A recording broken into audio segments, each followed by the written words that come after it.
quiero que vaya conmigo a el libro Los Hechos. Voy a estar teniendo un tiempo allí, un texto que verdaderamente es de mucha bendición, creo yo, porque habla sobre el inicio de cómo Dios en su misericordia juntó a un remanente de hombres, los hizo sus discípulos, nuestro Señor Jesucristo, y desde ese momento comenzó la explosión del Evangelio para alcanzar a muchas personas.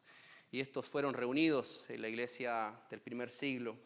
Así que vamos a estar leyendo allí Hechos capítulo 2, verso 42 al 47, y vamos a tener nuestro texto base allí.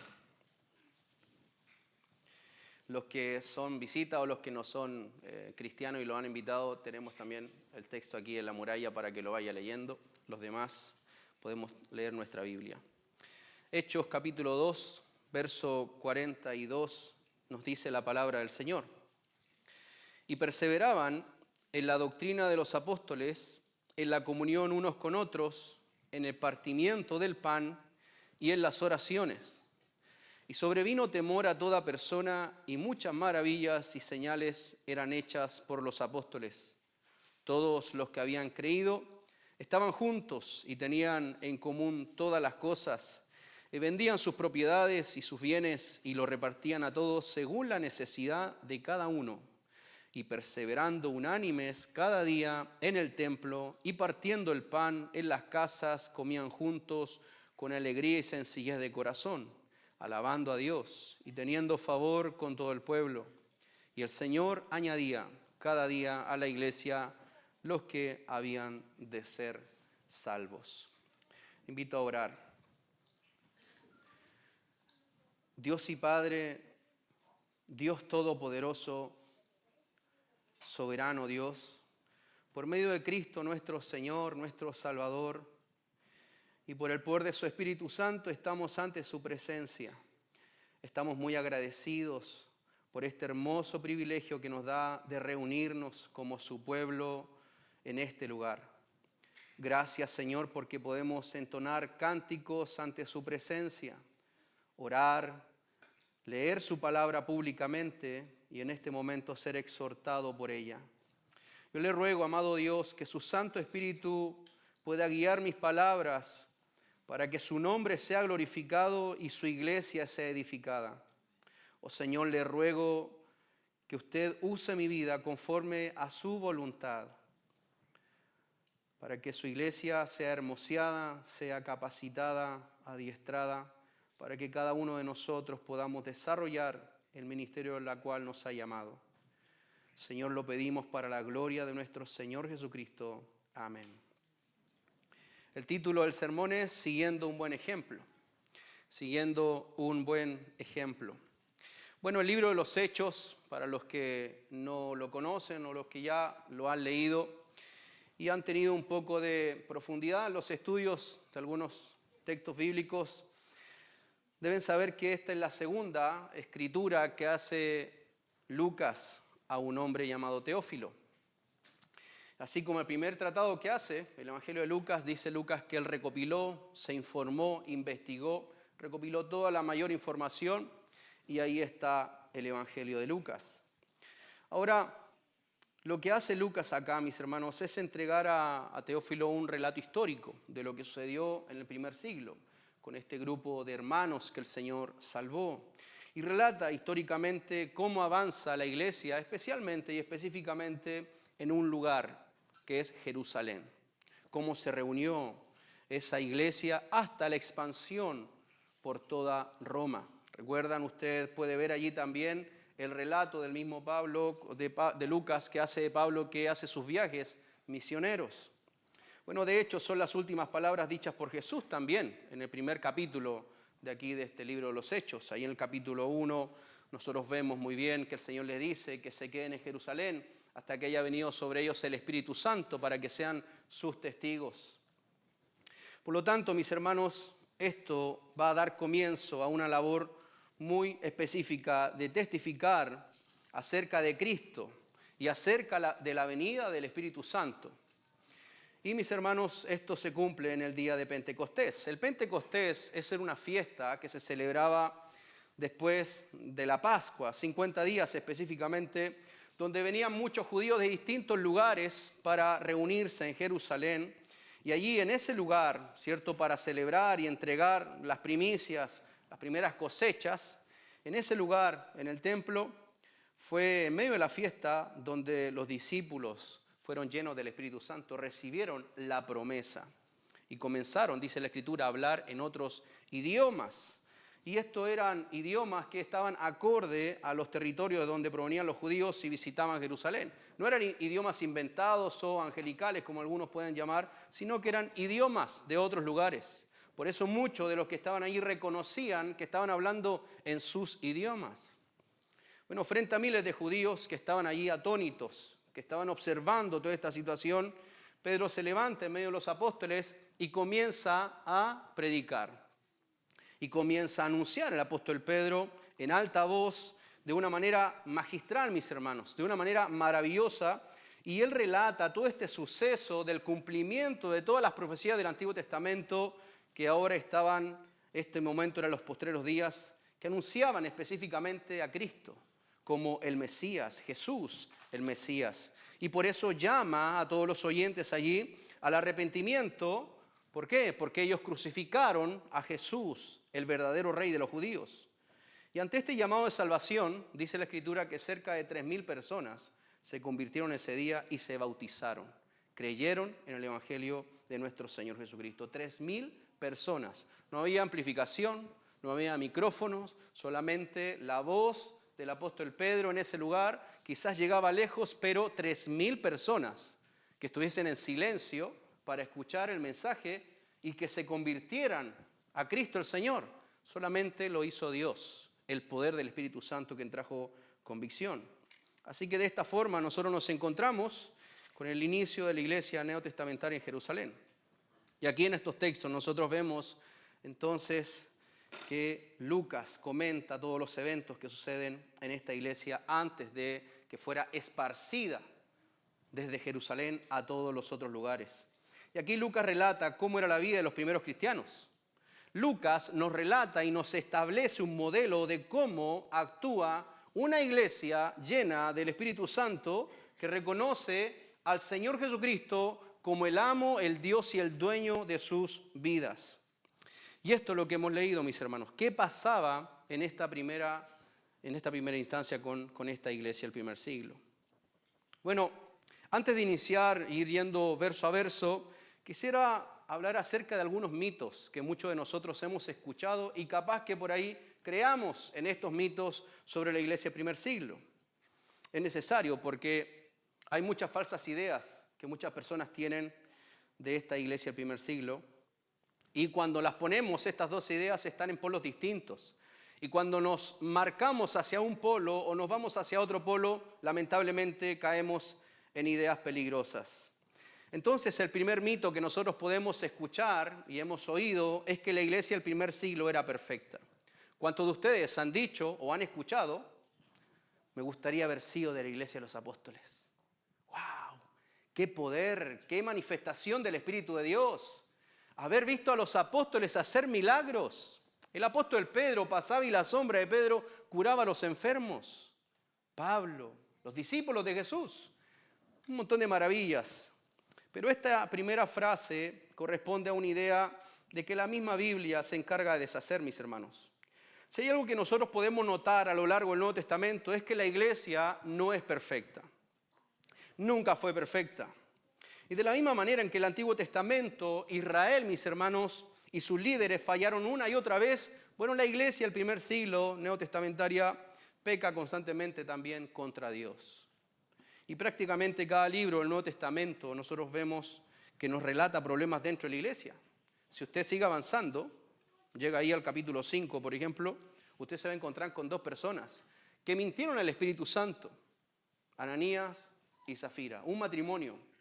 Así que vemos allí ya en el primer siglo, al iniciar la iglesia, que este matrimonio muere porque mintieron a Dios. Y asimismo también Pablo nos escribe en más de una ocasión de la iglesia de los Corintios. Mis hermanos, los corintios habían divisiones por un montón de cosas. El primer capítulo nos narra que ellos decían, yo soy de Pablo, yo soy de Cefa, yo soy de Apolos, no, los más espirituales entre comillas, yo soy de Cristo. Entonces habían divisiones, habían inmoralidad y un montón de cosas. No era una iglesia perfecta. También los vemos con los Gálatas. Ellos caen en estos engaños judaizantes. Pablo les dice, habiendo iniciado en el Espíritu, vais otra vez a estar viviendo por la carne. Ellos conocieron la salvación de Cristo por gracia, pero querían añadirle ahora, a través de estos engaños de estos judaizantes, áreas morales. Todas las obras del Antiguo Testamento también querían seguir desarrollándolas. Los filipenses. Bueno, Pablo los regaña, les llama la atención porque no estaban en un mismo sentir. Los colosenses también por falsas enseñanzas gnósticas. Los tesalonicenses, mis hermanos, por falsas enseñanzas sobre la segunda venida de nuestro Señor Jesucristo. Algunos de ellos ni siquiera trabajaban porque decían, no es necesario trabajar. Y Pablo les llama la atención y les dice, el que no trabaja, que no coma. Así que tenían estas falsas ideas por la segunda venida de Cristo. Bueno, Timoteo, Tito, Pablo les escribe claramente por qué. El propósito era para corregir toda la mala administración dentro de las iglesias. Incluso Pablo narra cómo llama la atención a Pedro, a los Gálatas, le llama la atención a Pedro. ¿Por qué? Bueno, Pedro estaba cediendo ante esta presión de estos judaizantes también. Así que, mis hermanos, queda descartada la idea de que la iglesia apostólica era perfecta. Con esto no creo entonces que usted diga nuevamente, me hubiese encantado estar en esa iglesia perfecta donde no había pleitos, donde no había murmuración, donde todo era descubierto por Dios. Bueno, era una iglesia pecadora tal cual como usted y como yo en estos años. Sin embargo, mis hermanos, esto no quiere decir que debemos rechazar la iglesia del primer siglo. A diferencia de nuestro Señor Jesucristo, que es nuestro modelo perfecto, esta iglesia del primer siglo también es un buen ejemplo para nosotros. Así que vemos aquí, en esta iglesia imperfecta, vemos la obra santificadora de Dios para que ellos lleguen a ser una iglesia, como dice Pablo a los Efesios, intachable, sin mancha. Por lo tanto, amada iglesia, esta iglesia del primer siglo es un modelo de cómo Cristo perfecciona a su amada iglesia en medio de sus luchas contra el mismo pecado. El segundo mito que nosotros también debemos sacar de nuestra mente es que la iglesia primitiva se debe renovar. La iglesia primitiva se debe renovar. Mis hermanos, este es el otro extremo de la idea. La iglesia del primer siglo era la perfecta y esta no es la perfecta, sino que tenemos que renovarla, porque es una iglesia anticuada, es una iglesia pasada de moda. Es decir, una iglesia acorde a la época. Debemos adaptarla a nuestro siglo XXI. Debemos quitar todas esas malas prácticas antiguas y hacer una iglesia más moderna. Y los que defienden esta idea plantean lo siguiente, mis hermanos. Plantean que la iglesia debe adaptarse a los medios de este tiempo para ser más relevante con la sociedad de hoy en día. Esta idea ha llevado a que la iglesia se conforme poco a poco al mundo. ¿Y cuál es el llamado de Pablo? Bueno, no se conformen a este mundo. Renuévense según el entendimiento que van teniendo en la palabra del Señor. Así que Satanás ha introducido simultáneamente en la iglesia esta intención, esta idea, y sugiere que es más importante ser relevantes que ser bíblicos. Bueno, iglesia amada, yo le digo que una iglesia relevante es relevante, no porque sea moderna, no porque tenga prácticas modernas, sino que una iglesia es relevante porque la iglesia simplemente es el cuerpo de Cristo. La iglesia es la casa de Dios. Pablo mismo dice que la iglesia es columna y baluarte de la verdad. Y no hay más relevancia que eso en el mundo. Somos la iglesia de Cristo.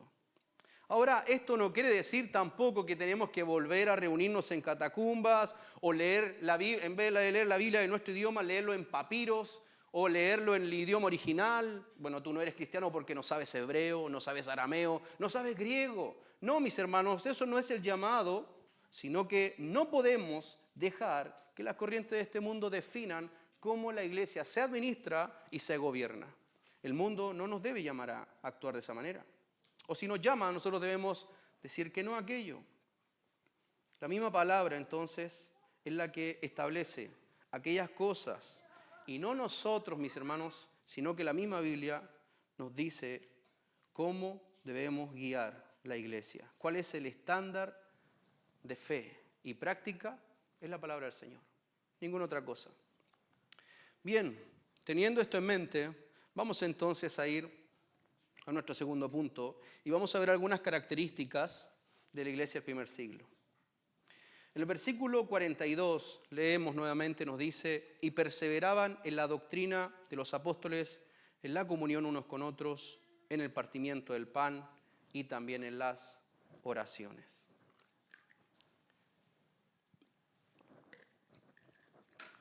La iglesia del primer siglo, vemos claramente que desarrollaba ciertas disciplinas espirituales. La palabra empleada por Lucas aquí, para empezar a describir todos estos desarrollos de la vida cristiana, es la palabra perseverar. La palabra perseverar. Si usted se da cuenta, la misma palabra nuevamente Lucas la utiliza en el verso 46, perseverando unánimes. La palabra perseverar es sumamente importante. Ahora, esto nos muestra el énfasis que Lucas quiere darle a la intención del texto. La iglesia persevera. ¿En qué persevera? Bueno, eso es lo que va a ir desarrollando. Lucas puede haber escrito que la iglesia simplemente escuchaba la doctrina apostólica. Recién nuestro hermano Héctor leía Santiago y nos decía la palabra del Señor, que no tan solo seamos oidores, sino hacedores de la palabra del Señor. Bueno, aquí esta es la intención de Lucas también. No quiere que nosotros entendamos que simplemente ellos se sentaban a escuchar a los apóstoles. Ellos perseveraban en la enseñanza de los apóstoles. Y esa es la intención de Lucas. Ellos no simplemente escuchaban a los apóstoles, que solo participaban en la comunión mutua, en la cena del Señor, o que oraban en ocasiones con la iglesia, sino que la realidad es que ellos perseveraban en estas disciplinas. Perseveraban en estas disciplinas. Hoy en día eso es algo difícil de encontrar. Más en una cultura en la cual todo es desechable. Yo no me comprometo mucho con las cosas. Mientras sea un poquito acá y un poquito allá, no me voy a comprometer tanto. No quiero estar tan involucrado en ningún lugar. Bueno, esa es la cultura de hoy. Y Satanás mismo se ha encargado de introducir esta idea de que perseverar es algo inútil, es algo que no tiene sentido. ¿Para qué? Esto le va a llevar solamente un esfuerzo innecesario. No te comprometas tanto. Sin embargo, mis hermanos, la visión bíblica es completamente distinta. Ellos perseveraban. La perseverancia, entonces, es algo presente en el corazón regenerado como evidencia de su salvación. Todo aquel que ha sido transformado por Dios, regenerado por Dios, va a perseverar en la enseñanza del Señor. No tan solo va a perseverar escuchando sermones, sino que va a perseverar en la enseñanza, va a vivir conforme a lo que se le ha sido enseñado. Así que este es el motivo de la perseverancia en la vida cristiana. Hermanos, es fundamental la perseverancia. Es fundamental. Si me acompaña Lucas, capítulo 8.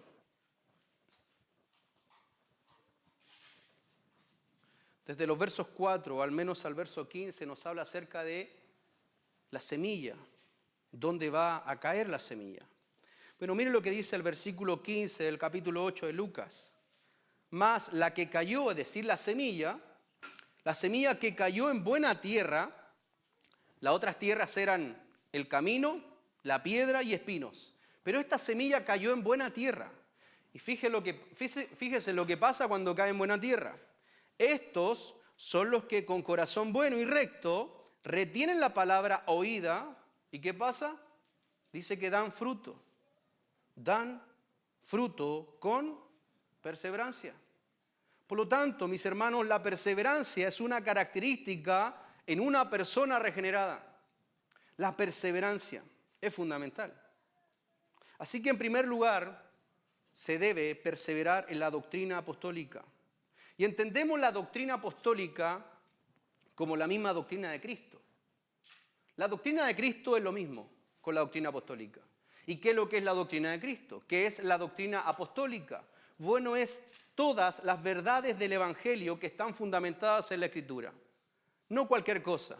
La doctrina de Cristo, la doctrina de los apóstoles es las verdades del Evangelio que están fundamentadas en la Escritura. Y la Biblia es clara en quién no persevera esta doctrina. Dice la segunda carta de Juan, verso 9, que el que no persevere en la doctrina de Cristo no es salvo. No es salvo. Mire, vaya conmigo a la segunda carta de Juan, el verso 9.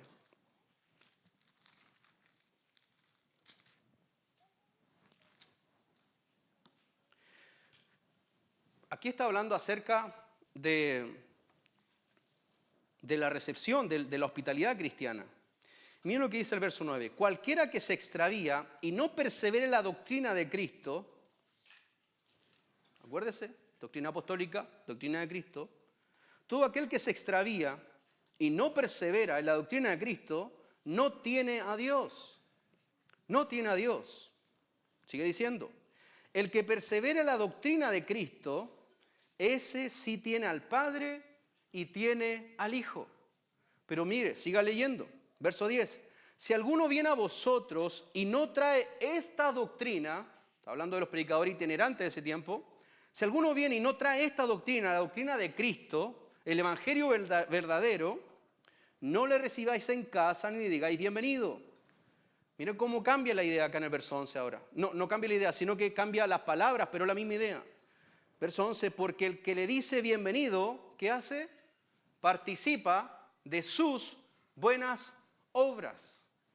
Obras para Juan, o la Biblia, es lo mismo que la doctrina de Cristo. Entonces, cuando hablamos de la doctrina, de perseverar en la doctrina, es la evidencia que yo muestro en mi vida diaria de lo que yo estoy creyendo. Por lo tanto, la perseverancia, mis hermanos, tiene un efecto en mi vida. Y ese efecto que habla el texto de Lucas, en Hechos, nos dice que es la comunión y todas las otras características que va a nombrar en los siguientes versículos. Así que es fundamental, mis hermanos, el punto de la perseverancia. Ellos perseveraban en la enseñanza, vivían conforme a la enseñanza. Eso está diciendo Lucas. Ellos mantenían su vida conforme a la enseñanza que le decían los apóstoles. En segundo lugar, también hay un llamado a perseverar en la comunión. Verso 42. ¿Perseveraban en qué? En la doctrina de los apóstoles y la comunión unos con otros. En la Biblia, mis hermanos, no existe el concepto de un cristiano sin congregarse. Eso no existe. Un cristiano que no se congrega no es cristiano. A no ser que viva en una ciudad donde hay persecución, donde tengas que estar escapándote constantemente. Pero una persona que se llama cristiano y tiene toda la libertad que tenemos aquí en La Serena de poder venir a la iglesia sin ningún obstáculo, incluso cuando no hay agua en la iglesia, no hay ningún obstáculo. Esa persona que pasa días, domingos y domingos, meses y meses sin congregarse y dice que es cristiano, hay algo raro allí. Hay algo raro. Yo no puedo decir que estoy casado, si no primero evidencio que tengo una argolla y si no tengo comunión y yo no vivo con mi esposa. No estoy casado. Hermanos, nosotros como hijos de Dios, si decimos que somos cristianos, debemos tener una vida de congregarse en una iglesia. No existe tal cosa como un cristiano que nunca se congrega. Eso no es una realidad bíblica. Así que el compartir con los hermanos es fundamental en la vida cristiana.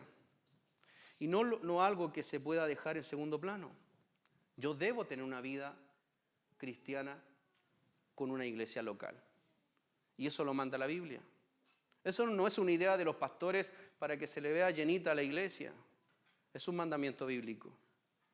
Vaya conmigo a Hebreos capítulo 10.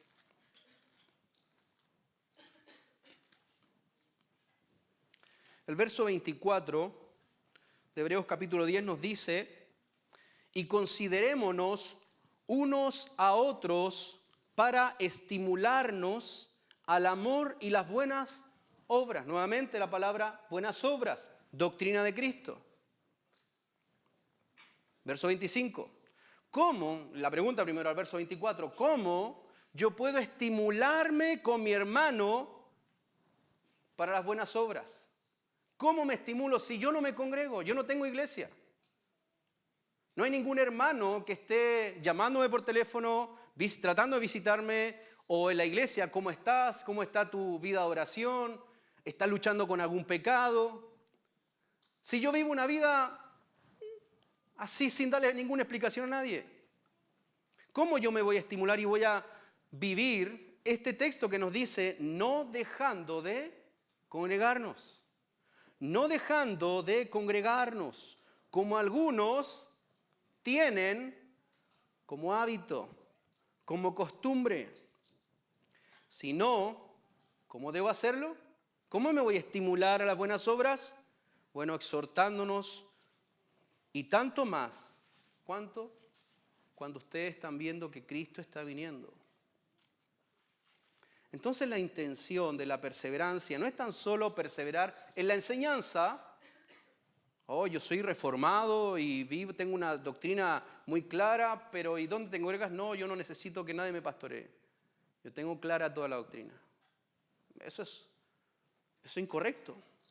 Eso no es bíblico. No dejen de congregarse, como algunos tienen por costumbre. Volvamos a nuestro texto. Dice que perseveraron en la doctrina de los apóstoles, en la comunión unos con otros, y nos dice, en tercer lugar, perseveraban en la cena del Señor o también el partimiento del pan. Cuando Pablo narra a los corintios cómo Jesús había establecido la cena, ahí en el capítulo 11, declara que el cumplir esta ordenanza es anunciar la muerte de Cristo. Pablo termina diciendo: cada vez que nosotros comemos este pan y bebemos esta copa, la muerte del Señor anunciáis. ¿Hasta cuándo? Hasta que Él venga. Hasta que Él venga. Así que este es el motivo y es indispensable que la iglesia persevere en la cena del Señor. Nosotros no podemos tener una vida cristiana de iglesia sin estar teniendo la cena del Señor. Que eso reúne y nos invita a ser parte de la comunión con Cristo. Hay iglesias que lamentablemente cenan una vez al año, u otros no cenan casi nunca. Y eso no está bien. Nosotros por lo menos hacemos el primer domingo de cada mes. Hay iglesias que también lo hacen cada domingo. Pero el tema es que hay que celebrar la cena del Señor. Esto es una práctica que lo hacía la iglesia del primer siglo y era un mandato de parte del Señor también. La cena del Señor es un recordatorio del sacrificio de Cristo. Recordamos lo que Cristo hizo por nosotros, que no somos merecedores de la salvación. Así que la cena del Señor es un recordatorio de su sacrificio. Y es también una predicación, una proclamación de que Él va a regresar por nosotros. Y eso es una forma de perseverar también. Finalmente, nos dice Lucas que ellos perseveraban en las oraciones. El mandato bíblico a orar sin cesar es claro a lo largo del Nuevo Testamento. Oren sin cesar. Oren sin cesar. En Colosenses 4:2, Efesios 6:18. Un antiguo teólogo, Martín Lutero, decía que entre más cosas tenía que hacer en el día, más tiempo le dedicaba a la oración. ¿Qué hacemos nosotros? Entre más cosas tenemos que hacer, menos tiempo le dedicamos a la oración. Pensando que con nuestra propia capacidad y nuestra propia sabiduría vamos a solucionar todas las cosas que tenemos que hacer. Somos orgullosos. Les decimos a Dios: Dios, tú no tienes poder, ni, bueno, no te preocupes preocúpate de otras cosas más grandes, yo me preocuparé de lo mío. Por lo tanto, 2 minutos de oración. Hermano, debería ser todo lo contrario, ¿no es así? Debería ser todo lo contrario. Spurgeon declaró que las oraciones de los creyentes eran la calefacción que daba vida a la iglesia. Una iglesia sin oración es una iglesia muerta. Es una iglesia que apunta para cualquier otro lado. Hermanos, la oración nos lleva a humillarnos delante del Dios soberano que guía y gobierna todas las cosas de este mundo. Y la iglesia debe vivir en oración.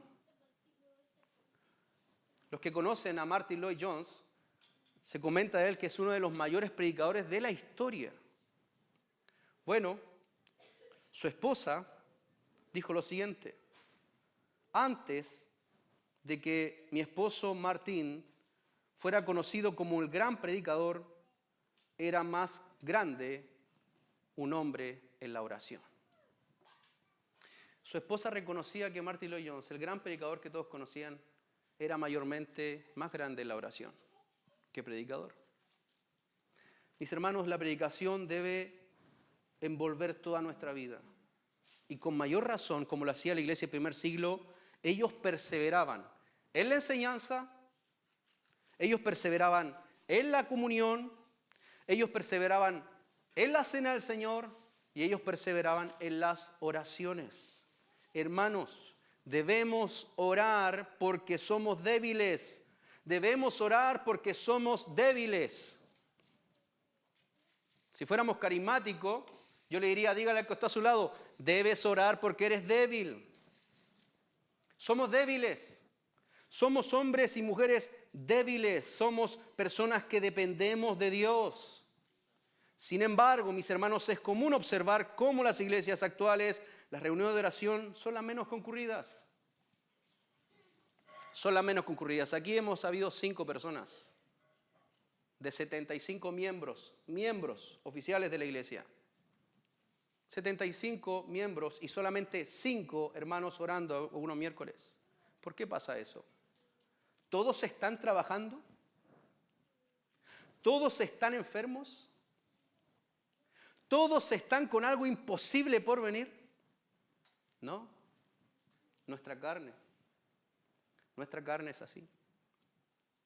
Nuestra carne nos impide destinar tiempo para orar. Lo hemos dicho miles de veces. El que no tenga vehículo, avísenos. Y nosotros lo vamos a dejar. Y vamos a ir a dejarlo. No hay ninguna imposibilidad, mis hermanos. La iglesia debe perseverar en la oración. La iglesia debe perseverar en la oración. Y si usted no viene, le está diciendo a Dios, Dios, no necesitamos esto en la iglesia. No te necesitamos, Dios, que obres en la iglesia. Nosotros lo podemos hacer con buena doctrina. Nosotros lo podemos hacer porque hay buenos maestros en la iglesia. Nosotros lo podemos hacer porque tenemos dinero y economía para hacer cualquier cosa que queramos. Nosotros lo podemos hacer porque tenemos harto carisma y podemos llegar a cualquier persona. No es así, mis hermanos. Necesitamos a Dios en la iglesia. Necesitamos a Dios en la iglesia. Y lo peor es que en muchas de estas oraciones, lamentablemente, cuando se hacen, el énfasis no está puesto en el reino de Dios y su justicia, sino que lamentablemente en la añadidura. Y no digo que está mal que nosotros oremos por trabajo, que oremos por los exámenes que estoy pasando en el colegio, o por el ingreso a la universidad, o por un mejor trabajo, o por cualquier otra cosa, mis hermanos, sino que nosotros nos debemos reunir específicamente y más especialmente a orar para el avance del Evangelio, para que nuestra ciudad y el mundo sea transformado por el poder de Dios, para que el Señor guarde a nuestros pastores, para que la palabra del Señor siempre sea fiel a su palabra. Esa es la oración que debemos tener constantemente. Porque Satanás, el diablo, no se detiene. Está como león rugiente esperando el momento adecuado. Y somos una iglesia pobre en la oración. Bueno, seremos una iglesia, cualquier iglesia más. Nosotros debemos mantener una vida de oración. Así que la pregunta es, ¿cómo estamos perseverando en estas disciplinas? ¿Estás buscando conocer las enseñanzas apostólicas de la palabra de Dios? ¿Estás perseverando en la enseñanza? ¿Estás haciendo el esfuerzo por aprender más y más de Dios en su palabra? ¿Estás haciendo el esfuerzo por exponer tu vida a la enseñanza que se entrega en la iglesia para crecer, para desarrollar los dones y ponerlo al servicio de los demás hermanos? ¿Estás buscando la comunión con los hermanos? ¿O simplemente vienes el domingo y te aíslas y no hay a la hora de retirarte? ¿Estás buscando tener comunión con una iglesia local? ¿Cuáles son tus excusas ante Dios? No ante la iglesia, no ante el pastor, sino que tus excusas ante Dios para no venir a orar con tus hermanos. ¿Cuáles son las excusas? Ahora la pregunta es, ¿son válidas esas excusas? También, ¿cuál es el motivo para dejar de congregarte un día domingo? ¿Cuál es el motivo?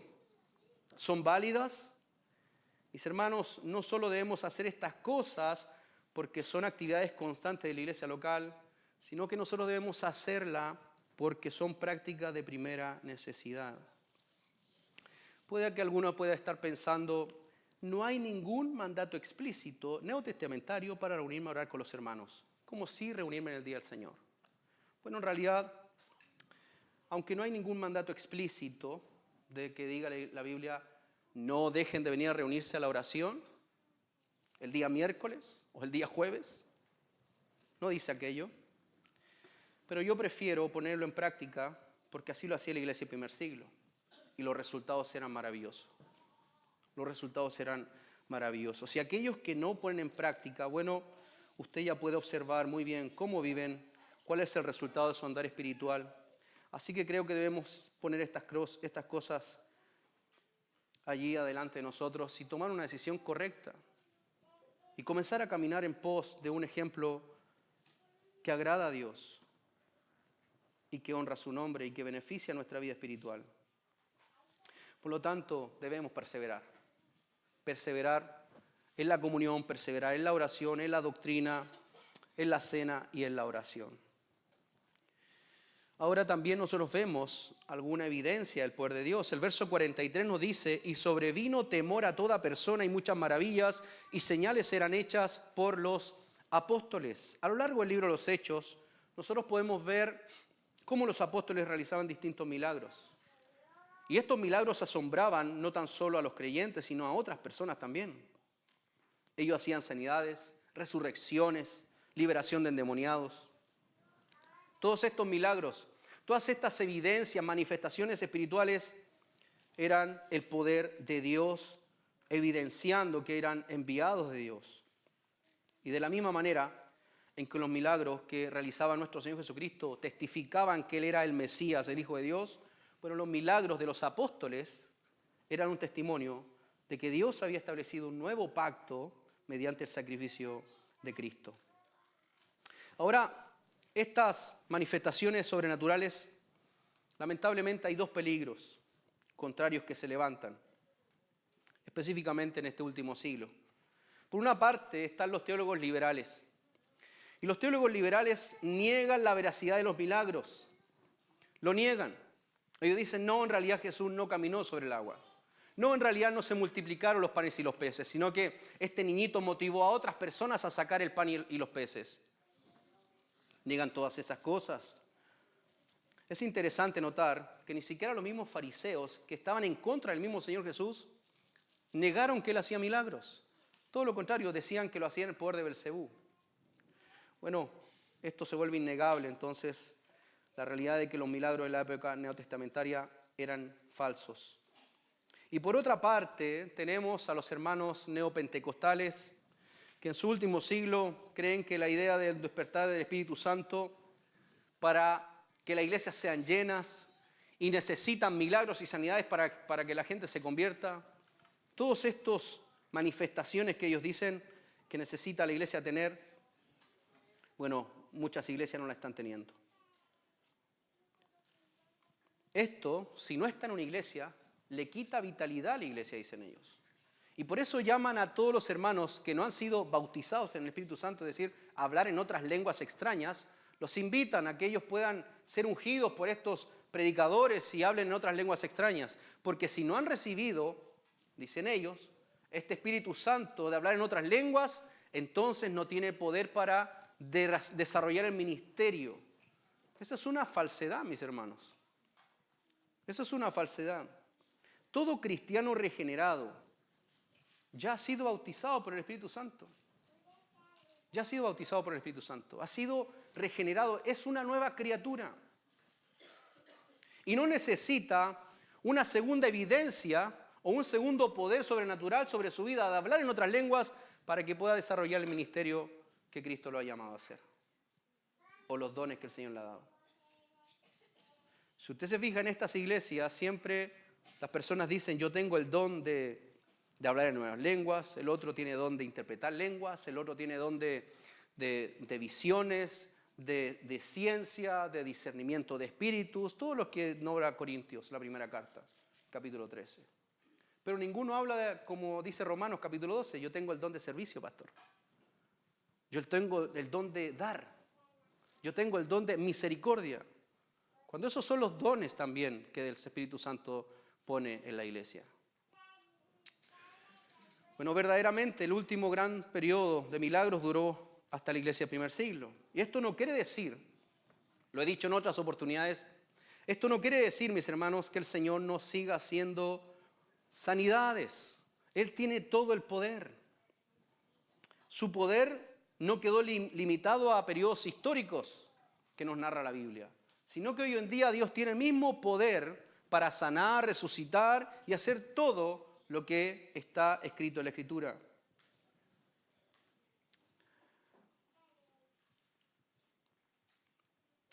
Pero, mis hermanos, las manifestaciones milagrosas tuvieron un propósito muy claro. Y este se cumplió. ¿Cuál era? Bueno, dar testimonio de que la iglesia representa el verdadero pueblo del pacto. Y era específicamente respaldar con estas señales a Jesús y después sus apóstoles para la palabra del Señor. Respaldaban la palabra del Señor. Esto no quiere decir entonces que el poder de Dios haya menguado, o que la iglesia ya no tenga poder, o que la iglesia está muerta si no tiene estas manifestaciones. Porque una iglesia muerta, ¿sabe cuál es la iglesia muerta? La iglesia muerta es la que abandona el evangelio de nuestro Señor Jesucristo.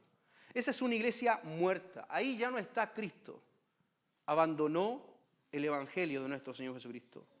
Porque el evangelio es el único poder de Dios que la iglesia necesita, no otra cosa. Pablo dice, el evangelio es poder de Dios. ¿Para qué? Para salvación. Si Dios quiere, sana. Si Dios no quiere, no sana a nadie. Dios quiere salvarnos de la condenación eterna. Versos 44 al 45. Aquí vemos un corazón generoso, un ejemplo de un corazón generoso. Todos, verso 44, todos los que habían creído estaban juntos y tenían en común todas las cosas y vendían sus propiedades y sus bienes y los repartían a todos según la necesidad de cada uno. Según la necesidad de cada uno. Bueno, la iglesia del primer siglo comprendió que el mejor acto de misericordia es dejar lo propio para ayudar al necesitado. Yo dejo lo propio, entonces ayudo a mi hermano que tiene necesidad. Y de esta manera asume una responsabilidad. Asume una responsabilidad de velar por el bienestar del hermano. Aquí muchos se han tomado, lamentablemente, la teología de la liberación también, para indicar de que todos debemos vivir tal cual. Es decir, un hermano se compró un auto, ese auto véndelo porque necesitamos la plata. O todos esta idea, el comunismo, ¿cierto? El comunismo. Pero en realidad esto no está hablando de comunismo. Está hablando acerca de la misericordia del corazón de una persona que libremente toma de lo suyo propio y lo comparte con el otro. Eso es lo que habla la Biblia. Ahora este no es un llamado a ejercer entonces la justicia social. ¿Qué es lo que es la justicia social? Bueno, la justicia social establece que aquel que no da al pobre sus propias riquezas le está robando al pobre y por tanto comete injusticia. Eso no es bíblico, porque dice el Señor Jesucristo, a los pobres siempre los van a tener. Solamente tenemos que compartir con ellos, con el necesitado. Y como iglesia debemos ejercer la misericordia. Pero aquel que tiene riquezas no le está robando al pobre. No le está robando al pobre. Bueno, ahora no es un llamado tampoco a ser una persona derrochadora, sino que debe ser una persona que administre bien sus recursos también. Bueno, Dios demanda que el cristiano tenga misericordia del necesitado. Si nosotros vemos pasar necesidad mayormente a los de la familia de la fe, y yo tengo y no le comparto, yo estoy pecando directamente delante de Dios. Porque es mi hermano y necesita. Y si yo tengo y él no tiene y yo no le comparto, yo estoy pecando delante del Señor. Y eso es peligroso. Y de esta manera, mis hermanos, los creyentes entonces de la iglesia primitiva, con una disposición del mismo corazón, libremente, ellos comienzan a vender sus bienes, algunos no todos sus bienes, otros algunos bienes, para comenzar a ayudar a los que tenían necesidad. Así que la misericordia es algo, y escúcheme bien, que define a los cristianos. La misericordia es algo que define a los cristianos. ¿Por qué nosotros debemos ser misericordiosos? Bueno, porque nosotros hemos sido objeto de misericordia de parte de Dios. Dios mostró su misericordia para con nosotros. Y nosotros debemos también mostrar misericordia para con aquellas personas que necesitan. Muchas iglesias entonces han dejado esto de lado. Y lamentablemente hay muchos líderes que llegan a exigir fuertemente y también de manera grotesca a las ancianas, a las viudas, a muchas personas le exigen ofrendas, diezmos, aportes y no ayudan ni a la viuda ni al pobre. Los dejan en su necesidad. Por lo tanto, la iglesia no debe dejar de hacer misericordia. La iglesia debe vivir acorde a la misericordia. Nosotros debemos tener un corazón misericordioso, ayudar a aquel que necesita. ¿Sí? Debemos pensar en nuestros hermanos que están pasando necesidad. No puede ser una obligación. Por eso nosotros cada primer domingo del mes también cuando cenamos traemos mercadería. De lo que nosotros compramos para nuestra propia mesa, también tomamos con ese mismo amor según como hayamos prosperado. De las ofrendas y también compramos para compartir con el que padece necesidad. Y nosotros como iglesia tenemos no la libertad, por así decirlo, sino la responsabilidad de sostener con un apoyo también a nuestras viudas. Y en nuestra iglesia hay viudas. Y nosotros como iglesia local debemos tener cuidado de aquellas cosas. Somos responsables de apoyar y mantener, sostener en alguna medida a las viudas de nuestra iglesia y a las madres que están pasando necesidad cuando no hay un hombre que sostenga un hogar. Debemos nosotros siempre tener eso en nuestro corazón, siempre. Y usted debe pensar, por eso una correcta administración de sus ingresos, usted debe pensarlo de esa manera. El ingreso no es tan solamente para mí. Dios ha dado generosamente dinero a nosotros, salud, un trabajo, una estabilidad económica, no para que nosotros nos gastemos y apropiemos de todo. Debemos pensar en aquel que padece necesidad. Y eso es lo que manda la Escritura. Punto número 4, verso 46 y la primera parte del 47. Y perseverando unánimes cada día en el templo y partiendo el pan en las casas, comían juntos. Mire qué hermoso, aquí sí me gustaría estar en esta iglesia. Dicen que comían juntos con alegría y sencillez de corazón, alabando a Dios y teniendo favor con todo el pueblo. Una iglesia, ya eran 3.000 personas ahí. No, hasta aquí todavía no pasaba ningún problema. En el capítulo 6, ahí ya aparecen algunos problemas. Y ahí el Señor les ordena que la misma iglesia levante diáconos para que administren las mesas. Pero hasta aquí había muchas personas y todos compartían. Bueno, la iglesia de Jerusalén estaba compuesta por cristianos que eran muy distintos. Lo mismo pasaba entre los apóstoles. Habían pescadores, habían unos que cobraban impuestos, habían de todo. Bueno, después se pone más diversa la iglesia. Se incluyen a los gentiles. Pero a pesar de las múltiples diferencias, la iglesia mantenía esta unidad. Y esta unidad no estaba basada si yo nací en Jerusalén o allá en Judea o en otro lugar de la región. No, estaba la unidad basada en Cristo Jesús. Tal cual como nosotros hoy. Nuestra comunión, nuestra unidad como iglesia no está basada en si somos iguales, si somos padres con muchos hijos o pocos hijos, si tenemos hijos en la universidad o no tenemos hijos en la universidad, si tenemos o no tenemos hijos, si estamos casados o somos solteros. Esta no es una iglesia para adultos, ni una iglesia para universitarios, ni una iglesia para ingresos ABC. Es una iglesia donde vienen todos, niños, adultos, ancianos, casados, divorciados, algunos han llegado, con hijos, sin hijos, ricos, pobres, venezolanos, chilenos. Menos mal que no ha llegado ningún argentino, no, igual lo recibiríamos con mucho amor. Hay brasileños, de todos. Somos una iglesia. Y en estas diferencias culturales que tenemos una unidad.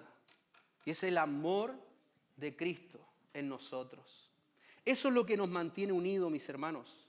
Es esa relación tan fuerte entre personas tan distintas que solamente puede ser obra de Dios. Ninguno de nosotros es tan bueno para unirnos como la familia. ¿Se acuerda usted? Su familia grande a lo mejor. Uy, se fue la abuelita y ahora nadie nos une. Bueno, nosotros se puede ir cualquiera de nosotros con el Señor. Pero ¿quién mantiene unida a la iglesia? Es el mismo Cristo. Es el amor de Cristo en nuestros corazones. Toda la iglesia está unida por Dios como nuestro Padre y nuestro Señor Jesucristo y por su Espíritu Santo como el sello de esta unión. Y la única forma entonces de desarrollar esta comunión es mantener esta vida en la congregación. Por lo tanto, como dije recién, no hay cristianos sin iglesia y se asume que todo verdadero creyente va a vivir en comunión con sus hermanos. Y lamentablemente el individualismo ha traído un efecto triste a la misma iglesia. El mundo es individualista. El mundo se salva por sí solo. Usted ha visto ya a su vecino, ¿cierto? Mientras la casa del vecino esté hecha pedazos, mientras mi casa esté bien, no hay problema. ¿Sí? Y eso lamentablemente se ha introducido en la iglesia. Mientras yo esté bien, feliz. Pero no debe ser así. Nosotros debemos llorar con el que llora y debemos reír con el que se goza. Debemos tener un corazón amoroso, misericordioso entre nosotros, apoyarnos. Y debemos levantarnos los brazos cuando alguno se encuentre decaído. Somos una iglesia, somos hijos del Señor. La última parte entonces, si concluimos, la salvación le pertenece a Dios. Miren lo que dice la última parte. Después de todas las características que hacía la iglesia y las obras que hacía, la última parte del verso 47. Y el Señor añadía. ¿Quién añadía a la iglesia? El Señor. No era la misma iglesia, no era la unidad, no era la buena armonía que había, era el Señor quien añadía. Después de todo, aunque hagamos todas las cosas bien, finalmente es el Señor que añade a la iglesia. Porque todas esas personas son escogidas por Él. ¿A quién añadía? Dice, los que habían de ser salvos. Bueno, el texto termina diciendo que el Señor es el que añade. Tal como lo dijo Jonás y como lo dijo David. La salvación es del Señor. A Él le pertenece. Por lo tanto, es Dios quien obra salvación a su pueblo. Constituye una iglesia a lo largo de los siglos y así la mantiene hasta cuando Él regrese. No son todas las obras que hacía la iglesia primitiva la que llevó a crecer de 120 a 3.000 personas. No fue el carisma de Pedro. No fue las características de esta iglesia, sino que fue Dios. Con una sola prédica de un hombre débil como Pedro, 3.000 personas añadió en ese día.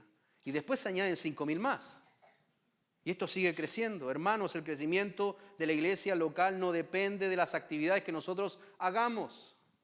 No depende de ninguna actividad que nosotros hagamos. Conferencias, reuniones de esto, reuniones para esposos, para matrimonios, para hijos. No, mis hermanos, el crecimiento de la iglesia local no depende de las actividades que nosotros hagamos. Del tamaño de la iglesia que sea o de los predicadores que tengamos. El crecimiento de la iglesia descansa en el poder de Dios mediante la predicación del Evangelio. Allí descansa. Y el deber de la iglesia es predicar el Evangelio. Pero Dios es quien transforma los corazones de estas personas escogidas. Así que prediquemos el Evangelio Y Dios se va a encargar, mis hermanos, de salvar y añadir a su iglesia para que finalmente todos adoremos a nuestro Dios. Ahora, cuando el Señor los traiga, usted no diga, Señor, son muchos. No, usted tiene que decir, Señor, ¿en qué puedo servir? ¿En qué puedo ayudar en la iglesia? Son muchos. ¿En qué puedo servir en la iglesia? Usted debe disponer su vida al Señor. Usted debe disponer su vida. No recordarle solamente de que en realidad el no querer servir en la iglesia es estar oponiéndose a Dios, realmente, como pasó en el Antiguo Testamento. El pueblo no quiso servir a Dios y lamentablemente cayó en destrucción. Así que si usted es un hijo del Señor, usted tiene que decir, Señor, yo quiero servir en tu iglesia. ¿En qué puedo servir? Disponga su vida en los ministerios que hay, en los poquitos ministerios. Hay algunos que dicen, este ministerio ya no está funcionando, parece que nadie quiere servir aquí. No, mis hermanos, usted ore al Señor. Usted dígale, Señor, yo quiero servir. Ayúdame a servirte bien. Quiero disponer mi vida para que tu iglesia sea beneficiada con mis dones. Conclusión. Hemos visto entonces que la iglesia apostólica es un ejemplo para nuestra iglesia actual.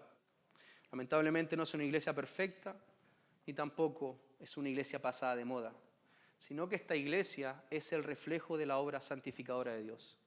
Y además hemos visto que la iglesia del primer siglo presenta 5 características esenciales. Bueno, desarrollo de las disciplinas espirituales, evidente el poder de Dios, tiene un corazón generoso, la comunión y la obra de salvación de Dios en medio de su amada iglesia. Por lo tanto, mis hermanos, es fundamental estar siempre dispuesto a escuchar, ser instruido en la palabra del Señor y comenzar a seguir sus mandatos. Y también es importante tener una profunda comunión con Dios mediante estas disciplinas espirituales para que usted y yo podamos ser personas llenas del Espíritu Santo y que podamos nosotros ser fieles conocedores del Evangelio de Jesucristo para darlo también a conocer a otros. Por último, debemos entonces confiar en la obra de Dios en medio de su pueblo, estando firmes en la roca de nuestra salvación. Como iglesia entonces debemos perseverar en la enseñanza, en la comunión, en la cena y en las oraciones. Si perseveramos en estas cosas, mis hermanos, todo lo demás el Señor lo va a ir ordenando. Y nosotros vamos a estar completamente sensibles y obedientes a sus mandatos. Gloria al Señor. A los no creyentes que nos visitan, yo no sé si conoces al Señor. La pregunta es, ¿por qué no vienes a ser parte de este pueblo del pacto? ¿Por qué no vienes y te haces parte de esta familia de la fe? Bueno, el llamado es que vengas hoy a ser parte de esta familia para que puedas ser salvo de la condenación eterna. El llamado del Señor es arrepiéntete y cree. Arrepiéntete de tus pecados, de todos los pecados que has hecho. Eres una persona que ha violado la ley de Dios. Arrepiéntete y ven a Cristo. Confía en que Él es el único mediador entre Dios y los hombres y que Él es el único camino, Él es la vida. Sin Él no puedes ir al cielo. Tienes que entregar tu vida a Cristo. Él es la única salvación. Así que te invito a que puedas tomar tu vida y llevarla a los pies de Cristo para que puedas obtener perdón de tus pecados y vida eterna. Solamente así puedes ser parte de una familia que vivimos con una esperanza. Y hoy día celebramos la cena. Somos parte del cuerpo de Cristo, pero eso lo vamos a celebrar hasta que Cristo venga, porque Él dice que va a venir. Ahora cuando Él venga, vas a encontrar con Dios. ¿Y cuál va a ser tu respuesta? ¿Cielo o infierno? Bueno, si no has entregado tu vida a Cristo, vas al infierno y estás condenado. Yo te aconsejo, ven a Cristo hoy.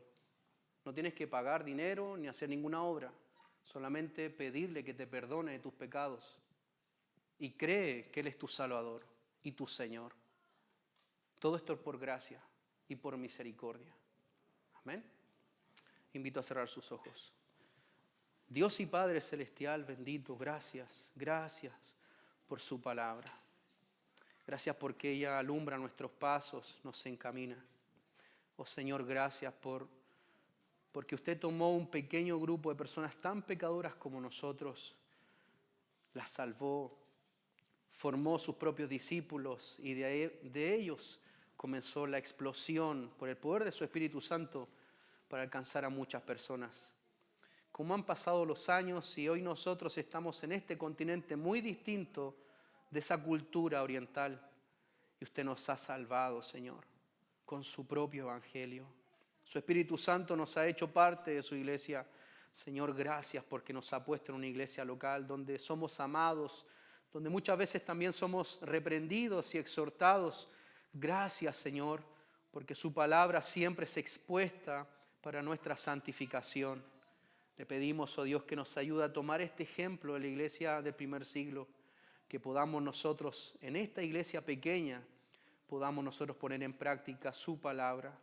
Permítanos, Señor, por favor, perseverar en la sana enseñanza, perseverar en la comunión, en el estar congregándonos, el comunicarnos entre nosotros. Ayúdenos a perseverar en mantener fielmente nuestra asistencia cuando nos sentemos a su mesa, recordando el sacrificio de nuestro Señor Jesucristo y nuestra salvación a través de Él. Y ayúdenos, Señor, sobre todas las cosas, a perseverar en la oración. Señor, nuestra carne no está dispuesta, muchas veces nos juega una mala pasada, Señor, pero tenga misericordia, por favor, ayúdenos a mantenernos firmes y fieles en la oración congregacional. Ayúdenos, Señor, a venir a orar con nuestros hermanos, a rogar, a gemir por su manifestación, por su poder, por la salvación de nuestras familias, por el avance de su evangelio en esta ciudad, en la región y también por el mundo, Señor. Para orar por nuestros hermanos que están haciendo misiones en otros lugares. Oh Señor, permítanos mantenernos fieles en la oración, a no dejar de orar y pecar de esta manera, de dejar de orar por nuestros hermanos. Por favor, Señor, ayúdenos a ser una iglesia fervorosa en la oración, fervorosa en la oración, fervorosa en la predicación de su palabra. Oh Señor, fervorosa en la adoración, que podamos ser una iglesia viva, que nunca dejemos tu evangelio y tu palabra de lado por las actividades que el mundo también nos puede invitar a hacer. Que podamos ser una iglesia humilde, sencilla, y podamos tener una iglesia misericordiosa, que podamos apoyarnos unos a otros, que podamos, Señor, animarnos, compartir de nuestros bienes con los que padecen necesidad, guardar, cuidar, Señor, responsablemente a nuestras viudas, a nuestras madres, Señor, solteras. Señor, ayúdanos a estar comprometidos con tu obra. Señor, te lo rogamos, por favor, ayúdenos a ser una iglesia perseverante en estas cosas. Señor, también le rogamos por las personas que nos visitan o que van a estar viendo esta transmisión del culto, que no le conocen.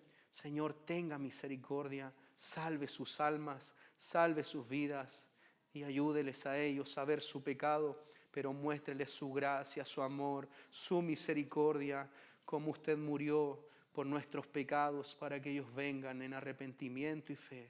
Gracias, Señor, por todo su amor y por toda su bondad. En Cristo Jesús oramos, confiando en que usted obrará y aplicará esta verdad a cada corazón que hoy está en esta capilla. Oramos en Cristo Jesús. Amén y amén.